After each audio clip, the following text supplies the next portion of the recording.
Ladies and gentlemen, in today's video, we're going to try and predict the entire Crown Jewel 2025 match card. We're going to do this about 3 weeks in advance as well, and then once we're closer to Crown Jewel, we'll come back and review how good or how bad my predictions ultimately were. Now, for Crown Jewel, it should be mostly easy because 2 of the matches are basically semi-confirmed because WWE has announced that the Crown Jewel Championships are coming back, for better or for worse. Regardless, I've come with 7 matches to present to you that I'm going to try and argue should be on the Crown Jewel card, but let's be honest, we're probably only going to get like 4 or 5 as we tend to. And of course, this is your opportunity in the comments section down below to let me know what matches you think will appear on Crown Jewel this year. And as always, don't forget to subscribe to this channel, ring the bell for notifications. If you're a wrestling fan, I know that you're going to fall in love with this YouTube channel because we always upload daily wrestling content. And this should be my last video in this hotel space. I should be back in my regular office back in Canada. So if you've hated this setup, if you've hated the audio, my bad. We'll be back soon. Just don't worry, okay? All right, that's enough. Let's go ahead and get started. Hey, Future Santi here. I finished recording this video and I realized that the camera angle was super weird. I don't have time to re-record it, so unfortunately you guys are just gonna have to deal with it. This camera angle makes me look like I'm 3'1", which I'm sure will fuel the memes that I'm a gnome, but enjoy the video nonetheless. All right, so let's start off with a match that's actually already confirmed. Immediately after WrestlePalooza ended, Triple H already announced this, and that is, of course, the Crown Jewel Championship match between WWE Undisputed Champion Cody Rhodes and the World Heavyweight Champion Seth Rollins. And this is fascinating considering there were heavy rumors prior to this announcement that they wouldn't be doing the Crown Jewel Championship again, because I really thought that the whole Crown Jewel Championship thing was exclusive to Saudi Arabia. Yet here we are, even though Crown Jewel is in Australia, we are still going to be running the Crown Jewel Championship series. And listen, we're getting Cody Rhodes versus Seth Rollins. Who's going to complain about that? I'm going to complain a little bit in the sense that the next time that these guys faced off against one another, I would have liked it for there to be a good reason in terms of like storylines, with one of the guys chasing the other guy's world championship or something personal, not just a glorified exhibition match. Because I'm sorry to be the one to tell you, if last year's Crown Jewel is anything to go off of, then this will just be a glorified exhibition match that has no importance once Crown Jewel is over. That ended up being the case last year with Cody Rhodes versus Gunther, and it ended up being the case with the women's match as well. It didn't really lead or amount to a heck of a whole lot. Hell, you had Liv Morgan and Nia Jax as the one Crown Jewel Championship match, and not only did it not matter, they ended up like teaming with each other for the women's War Games match. Like, it really was an irrelevant set of matches last year. They were fun. Cody Rhodes versus Gunther was good, but people don't talk about it to this day because it was a match that had no storyline, no stakes, and no importance. And I'm concerned that that's going to end up being the case here for Cody Rhodes and Seth Rollins because of the current nature and the atmosphere that this exhibition match creates. But let's not forget that this is one of the greatest professional wrestling trilogies in the history of the WWE. These 3 guys had unbelievable matches with one another earlier in the decade, and another one between them I'm sure will probably be even better. But we'll see, because I could absolutely see this ending in shenanigans with the Vision getting involved. My hope is that if with them running this match, that there are consequences because of this match, like maybe Cody Rhodes joining the babyfaces to take on the Vision at War Games. But aside from that, like, this really will just be an exhibition match that won't matter at the end of the day. Since we're already talking about the exhibition matches, let's talk about the one that's the most likely to occur, the match for the Women's Crown Jewel Championship between the Women's WWE Champion in Tiffany Stratton and the new Women's World Champion in Stephanie Vaquer. As you can see, we still don't have a render with her as a champion. That's how recent her championship victory is. Now, here's the thing. There is a possibility that it's not Tiffany Stratton. It sounds like Tiffany Stratton may have injured herself recently on Friday Night SmackDown, which is partly the reason as to why this match was removed from WrestlePalooza to begin with and pushed to Friday Night SmackDown. So it's possible that this on this upcoming episode of Friday Night SmackDown, that Tiffy might be dropping the title, maybe to Jade Cargill. I hope it's to Jade Cargill if she's going to drop it, not back to Nia Jax. Either way, I think that Nia Jax versus Stephanie Vaquer, that in itself offers value because it's a brand new match. Same with Jade Cargill versus Stephanie Vaquer. That's a brand new match. And Tiffany Stratton versus Stephanie Vaquer, that's a brand new match as well. Any and all scenarios leads us to a brand new match that I think will be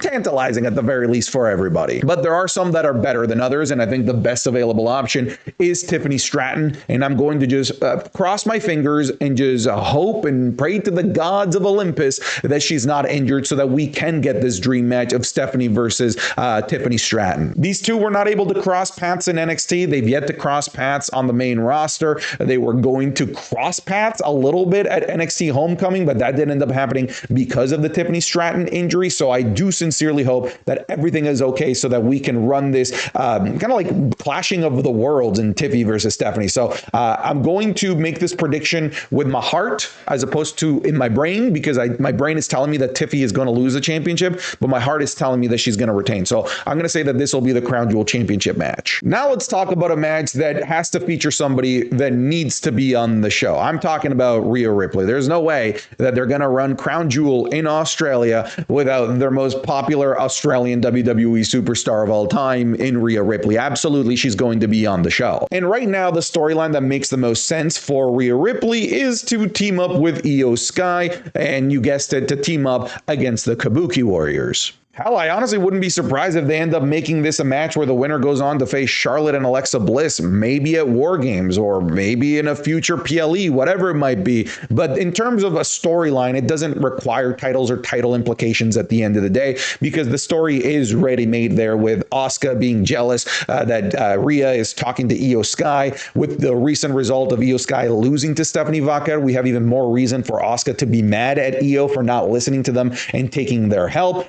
I think eventually these personalities will blow over, and there will be a point where the Kabuki Warriors and Io Sky come to blows. Rhea comes out to make the save, and it sets up this tag match for Crown Jewel, a tag match that there's no way, no world that Rhea Ripley and Io Sky lose. But I think it's an easy one, and it's right there. This is one of the more fleshed out storylines currently going on Monday Night Raw, so it doesn't really require too many steps for us to get there. So I actually think that this is like a really strong likelihood that this match happens. Next up, let's talk about Brock Lesnar versus John Cena having a rematch. I'm a little bit torn by this, all right? And I'll tell you why. One, I'm torn because I don't want to see it again, because it was just so bad at WrestlePalooza that I just don't see it getting any better. But two, I'm concerned that they're setting up Brock Lesnar to be John Cena's retirement match, and I'd rather that just not be the case. So what I'm saying here is, let's just run John Cena finally conquering the Beast Brock Lesnar at Crown Jewel so that we can move on with the 4 remaining dates to do something else that isn't Brock Lesnar related. But at first glance, the way that match ended, I think that the story that they're going to tell is for John Cena's retirement match, for him to be finally conquer the Beast Incarnate.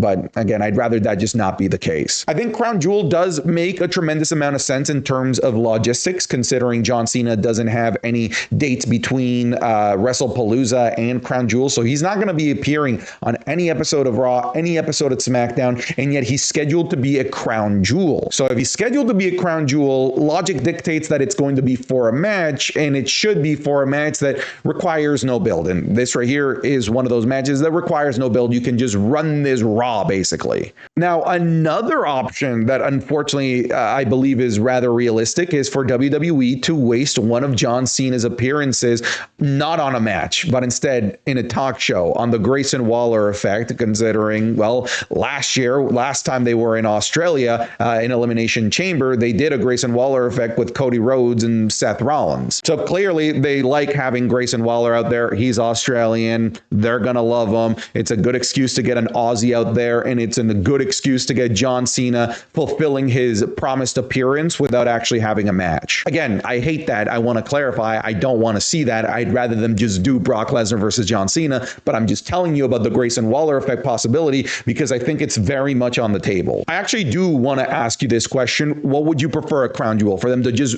get rid of and run John Cena versus Brock Lesnar so we can move on to something else? Would you like to see John Cena maybe face off against Bronson Reed here, another Australian, or straight up just doing a talk show, Grayson Waller effect? You guys let me know down in the comments. We'll make that the main conversation piece of this video because I'm very curious where everyone stands with John John Cena's retirement tour. Now let's move on to the World Tag Team Championship match. It is time, all right? It's time that we just pull the trigger on this. Nobody wants to see JD McDonough and Finn Balor as World Tag Team Champions anymore. It doesn't even seem like they want to be World Tag Team Champions, considering half of the time that they appear on TV, they aren't even wearing these damn things. These things are just a prop in the background of the Judgment Day clubhouse. So I think it's time that they lose the titles to Bronson Reed and to Bron Breakker. One, it's just a good idea to do this. Get rid of the titles and move them away from the dead tag team that is Judgment Day, who is not participating at all in the tag team ecosystem. Put them on the new guys who are being treated more like tag teams, are already having more tag team feuds than the actual tag team champions, feuding with the Usos and Fraxium. So there's a lot more that you can do from an actual tag team perspective with Bron Breakker and Bronson Reed. And just like what you did with the Bloodline last year, giving them the tag titles, it really elevated the tag team division as a whole when the tag team division was adjacent to the main event vying for the tag titles.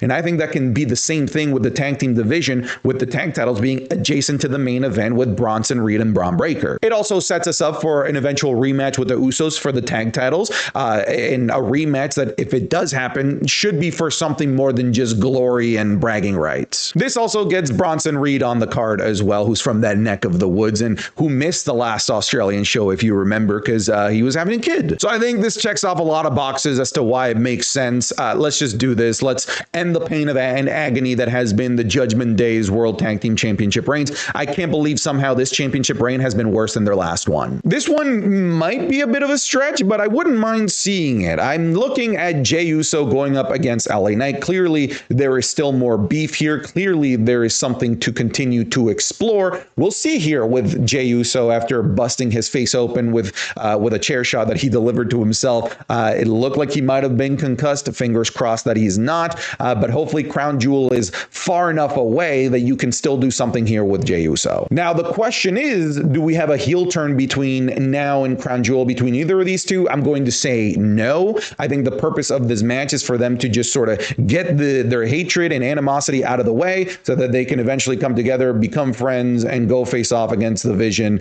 at War Games. At the very least, this match and the setup and build to this match might get us out of the monotony of just having these guys constantly going up against the Vision. So there's at least that to look forward to. But I'm pretty confident that the match is just going to end with them shaking hands, saying yeet, and yeah, putting their differences aside and fighting against the bigger common evil. But I do think that PLEs can be great places to blow off these types of storylines. It doesn't have to be exclusively done on episodes of Friday Night SmackDown and on Monday Night Raw. Like, if you really want people to get invested in these non-championship feuds, you gotta pay them off at a PLE now and then. In the last match that I have fantasy booked here, I have Becky Lynch defending her Women's Intercontinental Championship, of course, against AJ Lee. I think it just makes sense. We had AJ Lee submit the champion, the GOAT, and that's just not me saying that. That's Sports Illustrated saying that. That's Bleacher Report saying that. So if she's out here making the GOAT, Becky Lynch, tap out, the natural transition, no ifs, ands, or buts, is a Women's Intercontinental Championship match. Now, this could be the match where Becky Lynch gets hers back and maybe uses dastardly ways to walk out with the championship so that we can continue feeding this feud, because I absolutely could see Becky Lynch somehow weaseling and retaining all the way through to 2026. Not through the entirety of 2026, but until 2026. We're not that far away from that.